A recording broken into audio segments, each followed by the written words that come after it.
الحمد لله وسلام على عباده الذين اصطفى أما بعد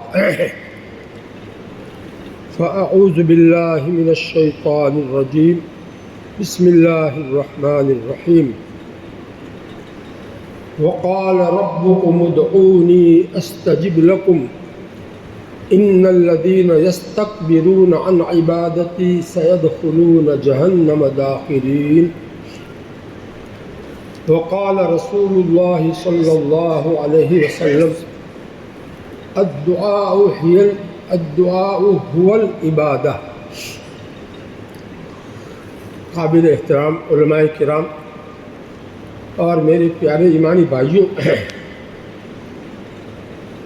اللہ تبارک و تعالی کے نزدیک دعا کا کتنا اونچا مقام ہے اور دعا کی عظمت کتنی زیادہ ہے، اس کے بارے میں قرآن پاک کی آیت کریمہ میں نے پڑھی ہے اور کچھ احادیث مبارکہ اس کی تشریح میں سنانا چاہتا ہوں۔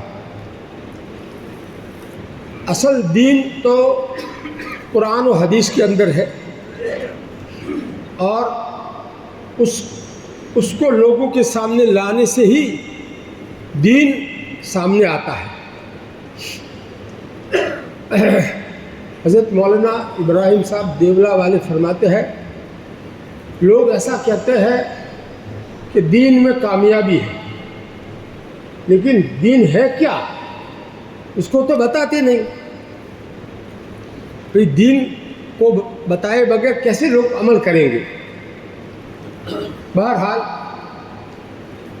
آخر کا معمول ہے کہ کوئی نہ کوئی حدیث کی کتاب اپنے ساتھ لے کر جاتا ہو جہاں بھی بیان کرنا ہوتا ہے، اور اس میں کوئی ایک خاص موضوع طے کر کے اس پر جو حدیث ہے اس کو پہلے سے دیکھ کر کے ذہن میں لے کر کے اور اس کو مخاطبین کے سامنے آسان کر کے سمجھاتا ہوں، تاکہ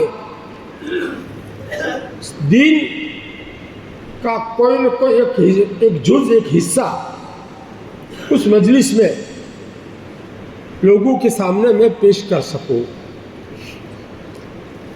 آج کی اس مجلس کا موضوع دعا کی اہمیت، دعا کی نافعیت، دعا کی مقبولیت اور کون سی لوگوں کی دعائیں قبول ہوتی ہے، کون سے لوگوں کی دعائیں قبول نہیں ہوتی، اس قسم کی باتیں، اور دعاؤں کے آداب کیا ہے، دعا کے بارے میں اللہ کے رسول صلی اللہ علیہ وسلم نے اپنی امت کو کیا ہدایات دی ہے، یہ باتیں آج کی اس مجلس کا موضوع ہے۔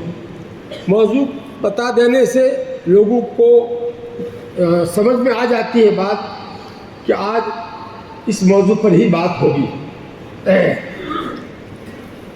اللہ کے رسول صلی اللہ علیہ وسلم اللہ کی پیغامات کو پہنچانے والے، اللہ تعالیٰ کے احکامات کو امت تک پہنچانے والے رسول کا یہی مطلب ہوتا ہے۔ رسول کے معنی پیغام پہنچانے والا۔ کس کا پیغام؟ اللہ کا پیغام پہنچانے والا۔ اسی لیے رسول اللہ صلی اللہ علیہ وسلم ہم کہتے ہیں، اور ہر حدیث کے شروع میں قال رسول اللہ صلی اللہ علیہ وسلم آتا ہے، کہیں قال محمد نہیں آتا ہے۔ اس کا مطلب یہ ہے کہ آگے میں جو بات کہنا چاہتا ہوں وہ اللہ کا پیغام پہنچا رہا ہوں، تم اس کو اس حیثیت سے سنو، میری بات سمجھ کر مت سنو، بلکہ اللہ کی بات ہے، اللہ کا حکم ہے، اللہ کا پیغام ہے۔ میں تو اللہ کا پیغام بر ہوں، اللہ کے پیغام کو پہنچانے والا ہے۔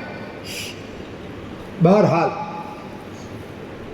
دعا خود عبادت ہے۔ ایک حدیث ابھی میں نے آپ کے سامنے جو پڑھی، اس کے اندر ہمارے نبی صلی اللہ علیہ وسلم نے فرمایا ہے کہ دعا عین عبادت ہے، اس لیے کہ اللہ تعالیٰ نے دعا مانگنے کا حکم دیا ہے، تو اللہ تعالیٰ کے حکم کو جو آدمی پورا کرے گا وہ عبادت کہلائے گی۔ قرآن پاک میں وقال ربکم ادعونی استجب لکم، اور تمہارے رب کا فرمان ہے، تمہارے پالنے والے کا فرمان ہے کہ تم مجھ سے دعا کرو، مجھ سے مانگو تو میں تمہاری دعا قبول کروں گا اور تم کو دوں گا۔ استجب لکم، وعدہ کر رہے اللہ تعالیٰ۔ اللہ تعالیٰ کا وعدہ غلط نہیں ہوتا ہے، کبھی وہ وعدہ خلافی نہیں کرتے ہیں۔ ان اللہ لا یخلف المیعاد۔ اس لیے ہمیں یقین ہونا چاہیے کہ جب ہمارا رب ہم کو پکار رہا ہے، دعا کرنے کے لیے حکم دے رہا ہے اور دعا کی قبول ہونے کا وعدہ بھی کر رہا ہے، تو ایسا ہو ہی نہیں سکتا کہ بندہ دعا کرے اور وہ دعا قبول نہ کرے۔ قبول ہونے کی صورتیں الگ الگ حدیث میں آئی ہے، وہ بات الگ ہے، لیکن قبول ضرور ہوتی ہے۔ کوئی دعا ایسی نہیں ہے جو قبول نہ ہو۔ ہاں، اگر اس کے شرائط پائے نہ جاوے دعا کی قبولیت کی، جیسے آدمی حرام کی روزی کھاتا ہے، حرام کا پینے کی چیزیں پیتا ہے، اس کی کمائی حلال نہیں ہے، حرام ہے، تو ایسے آدمی کی دعا قبول نہیں ہوتی۔ یہ حدیث میں آیا ہے۔ اس لیے اپنی کمائی کو حلال رکھنا یہ بھی ضروری ہے، دعا کی قبولیت کے لیے شرط ہے۔ اسی طرح دعا کی قبولیت کے لیے شرط یہ بھی ہے کہ جس وقت آدمی اللہ تعالیٰ سے دعا کر رہا ہو اس وقت اس کا دل اللہ تعالیٰ کی طرف متوجہ ہو اور جو مانگ رہا ہے اس کے اوپر اس کا دھیان ہو۔ غفلت والے دل کی دعا قبول نہیں کرتے اللہ تعالیٰ، یہ بھی حدیث میں آیا ہے۔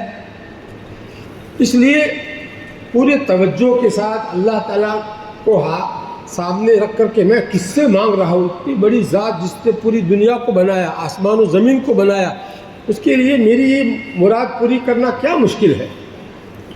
اس طرح سے آدمی سوچ کر کے دماغ میں لے کر کے مانگے گا تو اللہ تعالیٰ اس کی دعا کو قبول کریں گے، جبکہ اس کا کھانا پینا لباس حلال کا ہو۔ اگر لباس بھی حرام کا ہے، پہنا ہے، تو دعا قبول نہیں ہوگی۔ یہ حدیث کی باتیں سنا رہا ہوں۔ اسی طرح حدیث میں یہ بھی آیا ہے کہ جس آدمی کے سامنے کوئی بھی گناہ کا کام ہو رہا ہو اور وہ اس کو روکنے کی طاقت رکھتا ہو، پھر بھی اس کو نہ روکے تو اس کی دعا بھی قبول نہیں ہوتی ہے۔ دعا کی قبولیت کے لیے کچھ شرائط بھی ہے، ان شرائط کا لحاظ کرنا ہماری ذمہ ضروری ہے۔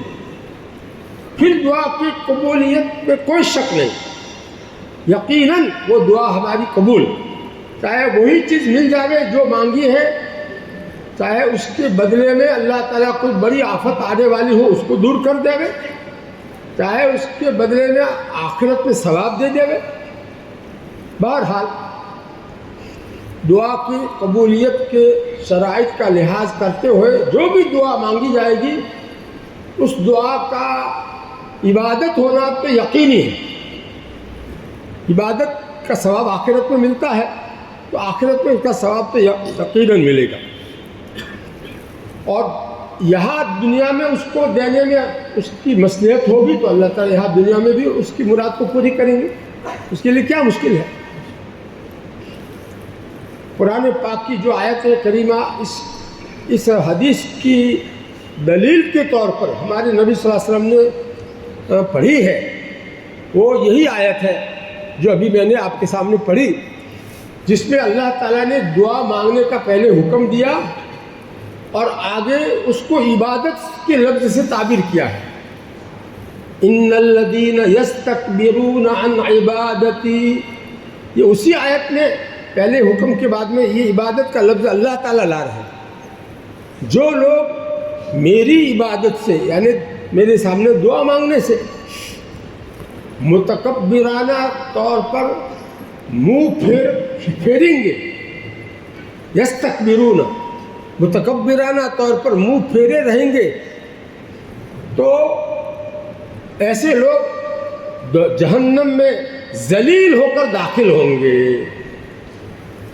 بعض لوگ ایسا کہتے ہیں کہ دعا مانگنے کے لیے جی نہیں چاہتا ہے، دل نہیں چاہتا ہے، دل تیار نہیں ہوتا ہے۔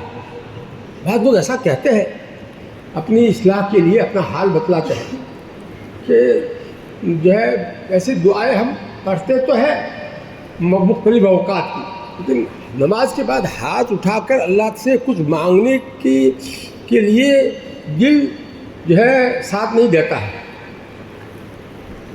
نماز پڑھ کر اٹھ کر چلے جاتے ہیں، ایسا ان کا معمول ہے۔ تو یہ کتنی بڑی محرومی کی بات ہے۔ اللہ کے رسول صلی اللہ علیہ وسلم یہاں تک اللہ کا یہ پیغام ہم کو پہنچا رہے ہیں، من لم یسأل اللہ یغضب علیہ، جو آدمی اللہ تعالیٰ سے نہیں مانگے گا اللہ تعالیٰ اس کے اوپر نہ غصے ہوتے ہیں۔ یغضب کے معنی غصے ہوتے ہیں کہ اس کو میری کوئی ضرورت نہیں ہے، تو مجھ سے مانگتا نہیں ہے۔ تو پھر دیکھو، ہمیں اگر اپنے اللہ کو راضی رکھنا ہے اور اس کا پیار ہم کو چاہیے تو دعا مانگنے کا اہتمام کرو۔ ہر فرض نماز کے بعد دعا قبول ہوتی ہے۔ جن نمازوں کے بعد میں سنتیں ہیں تو اس میں سنتوں کے بعد جو دعا مانگیں گے وہ دعا بھی قبول ہوگی۔ وہ فرض نماز کے تابع ہے سنتیں، تو اس کے بعد دعا کرنا یہ بھی فرض نماز کے بعد ہی دعا کرنا کہلائے گا، وہ دعا بھی قبول ہوگی۔ فرض نماز کے بعد عام طور پر مختصر دعا ہم مانگتے ہیں، فجر میں جو ہے ظہر میں، اور اسی طرح مغرب اور عشاء میں، اس لیے کہ اس وقت اتنی مختصر دعا ہی مانگنا سنت ہے اور ثابت ہے۔ باقی لمبی دعا آپ مانگنا چاہیں تو سنتوں کے بعد، نوافل کے بعد میں مانگ سکتے ہیں، وہ بھی فرض نماز کے بعد ہی کہلائے گی، وہ بھی قبول، اس کی بھی قبولیت کا وعدہ ہے۔ ہمارے کتنے مسائل گھریلو یا دوسرے معاشرتی مسائل ایسے ہیں کہ جس میں ہم پریشان ہیں، طرح طرح کی بیماریوں میں مبتلا ہے، طرح طرح کے حالات پریشانی کے ہمارے اوپر ہے، لیکن اللہ تعالیٰ سے ان کے بارے میں دل سے مانگنا۔ دیکھو دعا کی حقیقت کیا ہے، صرف زبان کے الفاظ جو ہے یہ دعا کی حقیقت نہیں ہے۔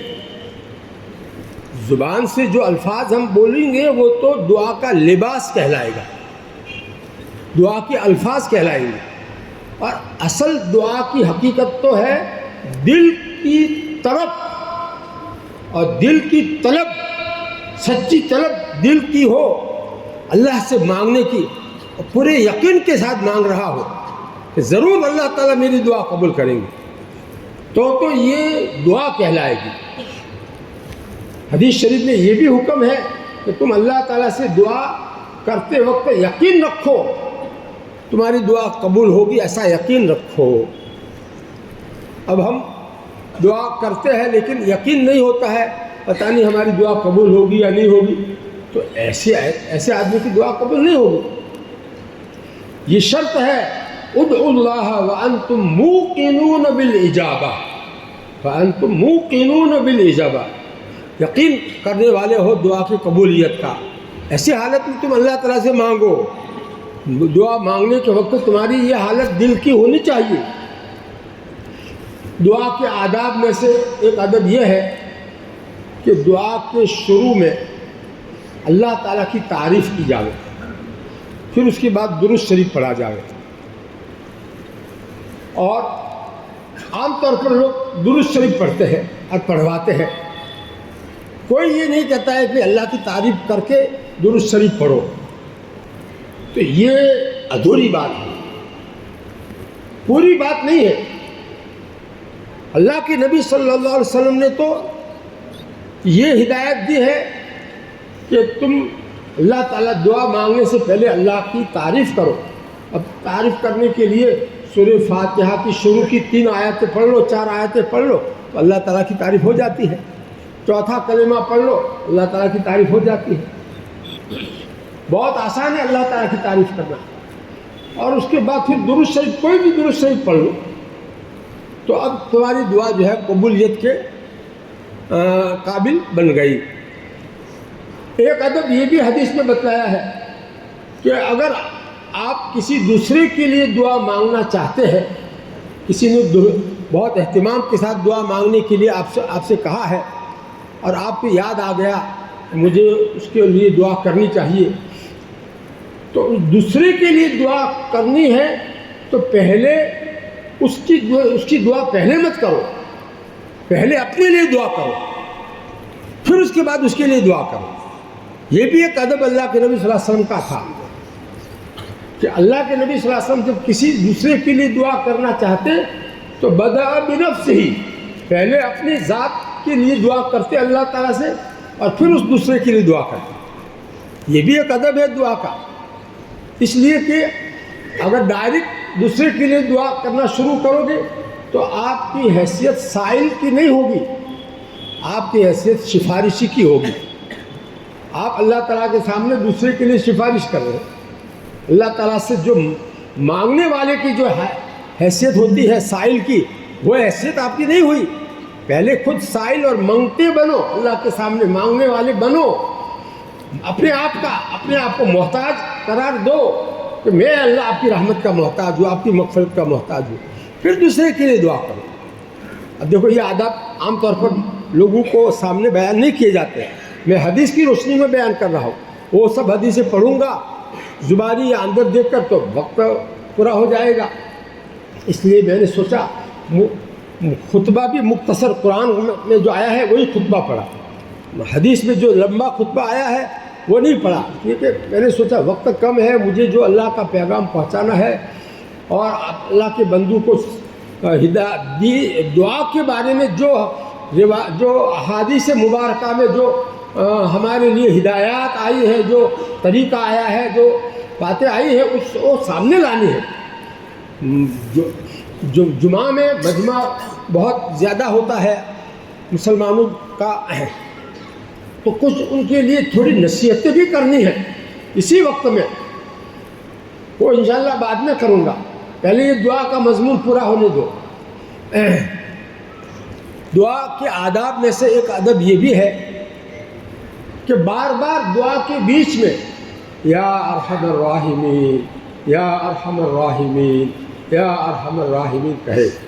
اسی طرح ایک حدیث میں یا ذل جلال والاکرام، یا ذل جلال والاکرام، یا ذل جلال والاکرام، یہ اس سے اللہ تعالیٰ کی رحمت کو آدمی کھینچتا ہے.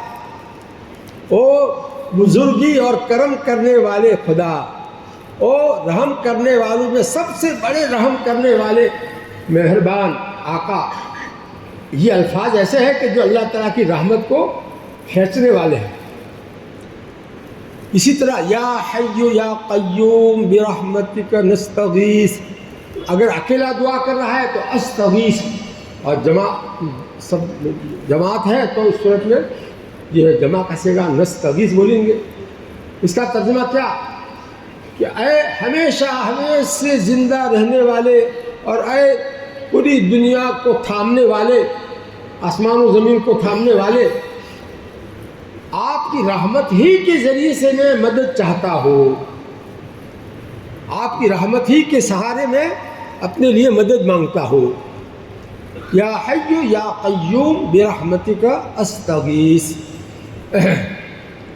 دیکھو ہم مسلمانوں کو اللہ تعالیٰ سے صحیح تعلق قائم کرنا چاہیے. دعا کے ذریعے سے بندہ اللہ تعالیٰ کی طرف ایسا متوجہ ہو جاتا ہے اور اس کا دل اور دماغ پورا اللہ کی طرف ایسا لگ جاتا ہے جیسے اللہ تعالیٰ سے ڈائریکٹ باتیں کر رہا ہو. اسی لیے ایک حدیث شریف میں فرمایا گیا ہے الدعاء مخ العبادہ، کہ دعا کرنا عبادت کا مغز اور اس کا نچوڑ اور اس کا خلاصہ ہے. عبادت ہم جو کرتے ہیں اس عبادت کا گودا اور اس کی روح کیا چیز ہے؟ دعا ہے. اس لیے کہ عبادت میں ہم کیا کرتے ہیں؟ اللہ تعالیٰ کے سامنے انتہائی اپنی عاجزی ظاہر کرتے ہیں. زمین پر سجدہ پیشانی رکھ کر کے اللہ کے سامنے آخری درجے کی عاجزی پیش کرتے ہیں کہ ہم آپ کے بندے ہیں، آپ ہی ہمارے خالق اور مالک ہے. کھڑے رہتے ہیں تو ادب کے ساتھ ہاتھ باندھ کر کے، جھکتے ہیں تو بھی سنت کے مطابق جھکتے ہیں تاکہ اللہ تعالیٰ کو ہمارا یہ جھکنا بھی پسند آ جاوے. اسی طرح سے نماز کا ہر جز کیا ہے؟ پوری طرح سے بندہ اپنی عاجزی کو پیش کرتا ہے اللہ تعالیٰ کے سامنے، اور دعا جو مانگتا ہے وہ بھی کتنی عاجزی ظاہر کرتا ہے اللہ کے سامنے. اس کا منہ دیکھو، روتا ہے، کبھی جو ہے منہ جو ہے رونے جیسی شکل بناتا ہے. ارے ہوتا ہے کہ نہیں ہوتا ہے؟ تو پھر یہ دعا مانگنا کیا ہوا؟ عبادت کا مغز ہوا کہ نہیں؟ مغز یعنی اس کی روح اور اس کا گودا اور اس کا خلاصہ ہوا. اس لیے عبادت یعنی دعا کو معمولی مت سمجھو. جی لگے یا نہ لگے اپنے آپ کو دعا میں لگاؤ، اپنے آپ کو دعا میں لگاؤ. خصوصاً ان اوقات میں جن میں دعا قبول ہوتی ہے، جیسے تہجد کے وقت میں اللہ تعالیٰ خود آسمان کے اوپر آ کر کے پکارتے ہیں. ہر رات کو جب ایک تہائی رات باقی رہتی ہے تو فرماتے ہیں من یدعونی فاستجیب لہ، کون ہے جو مجھ سے دعا کرے تو میں اس کی دعا قبول کروں. من یستغفرنی فاغفر لہ، کون ہے جو مجھ سے مغفرت مانگے تو میں اس کو معاف کر دوں. تو اللہ تعالیٰ سے مانگنے کا یہ وقت ہے. اللہ تعالیٰ خود اعلان کرتے ہیں من یسألنی فأعطیہ، کون ہے جو مجھ سے مانگے تو میں اس کو دوں. اب کیا مانگے وہ نہیں کہا، جو مانگے میں اس کو دوں گا. بہرحال دعا کے آداب میں سے ایک ادب یہ بھی ہے کہ دعا کے آخر میں پھر جو ہے درود شریف پڑھا جاوے، اور دعا کے آخر میں آمین کہا جاوے. چاہے اکیلا آدمی دعا کر رہا ہے تو بھی وہ دعا کے آخر میں کیا کہے گا؟ آمین. اس پر دعا پوری کرے گا. تو یہ دعا اس کی قبولیت کے جلدی قریب دعا کے اس کی دعا قبولیت سے زیادہ قریب ہو جاتی ہے ان آداب کی رعایت رکھنے سے. اور بھئی دیکھو ایک بات، اب کچھ تھوڑی سی نصیحتیں کرنے کا جی چاہتا ہے. جمعہ میں بہت بڑا مجمع ایمان والوں کا آتا ہے جو 5 نمازوں میں نہیں دکھائی دیتا ہے. جتنی مسجد جمعہ میں بھر جاتی ہے باقی نمازوں میں نہیں بھرتی. تو ایک بات اللہ کا یہ پیغام میں آپ کو سنانا چاہتا ہوں کہ جیسے جمعہ کی نماز پڑھنا فرض ہے، ایسی 5 وقت کی نماز پڑھنا ہر مسلمان بالغ کے اوپر فرض ہے، چاہے مرد ہو یا عورت. اور یہ ایسا فرض ہے کہ قیامت کے دن سب سے پہلے اسی نماز کا حساب لیا جائے گا. جس کی نماز پوری نکلے گی، صحیح نکلے گی، کامل نکلے گی، کوئی کمی نہیں ہوگی اس کی نماز میں، تو اس کا باقی حساب نہیں لیا جائے گا کہ اب یہ پاس ہو گیا. نماز کو معیار بنایا جائے گا آدمی کے پورے دیندار ہونے کا. اس لیے نماز اچھی سے اچھی 5 وقت کی اطمینان سے پڑھو، اور اللہ تعالیٰ مجھے دیکھ رہے ہیں اس دھیان کے ساتھ پڑھو، اور اس کا اہتمام کرو. اپنا کام کاج چھوڑ کر کے مسجد میں آ کر کے جب تکبیر اولیٰ کے ساتھ 5 وقت کی نماز پڑھو اپنے فائدے کے لیے، تاکہ قبر میں جا کر کے عذاب نہ ہو. ہر ایک کو قبر میں اکیلا جانا ہے. عذاب قبر سے بچنے کے لیے نماز بہترین عبادت ہے، اللہ تعالیٰ کا بہترین فریضہ ہے. جو ایمان لانے کے بعد سب سے اہم فریضہ جو ہے وہ نماز ہی کا ہے. دوسرے سارے احکام تو دنیا میں اترے، لیکن نماز کا تحفہ جب دینا تھا تو اللہ تعالیٰ نے اپنے حبیب کو 7ویں آسمان کے اوپر عرش پر بلا کر کے یہ تحفہ دیا ہے. اتنا اہم یہ فریضہ ہے. اللہ تعالیٰ اس کی ہمیں توفیق عطا فرمائے۔ اور ایک بات، ایک آخری نصیحت یہ ہے کہ داڑھی رکھنا جو ہے واجب ہے چاروں اماموں کے نزدیک، سنت کے درجے میں نہیں ہے، سنت سے بہت اونچا درجہ، فرض کے قریب اس کا درجہ ہے۔ جو لوگ داڑھی مڈا دیتے ہیں یا چھوٹی کر دیتے ہیں یہ حرام ہے، چاروں اماموں کے نزدیک حرام ہے۔ اس لیے بھائی ایسے حرام کام میں رہو گے تو آپ کی دعا اللہ تعالیٰ قبول نہ کرے۔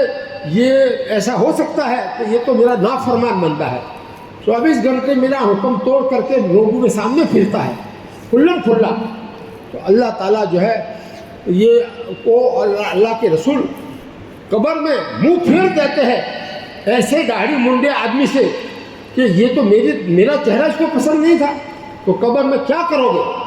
اللہ کے نبی صلی اللہ علیہ وسلم کو دکھا کر کے سوال تیسرا جو کیا جائے گا کہ ان کے بارے میں تو کیا کہتا ہے، اور ہمارے نبی جو ہے منہ پھیر دیں گے کہ یہ تو میری چہرہ اس کو پسند نہیں تھا، میرے دشمنوں کا چہرہ اس کو پسند تھا۔ اللہ تعالیٰ ہمیں اس سے سچی پکی توبہ کرنے کی اور آئندہ داڑھی رکھنے کی اور اس کے ساتھ ساتھ 5 وقت کی نماز پڑھنے کی اور دعا کا اہتمام کرنے کی توفیق نصیب فرمائے۔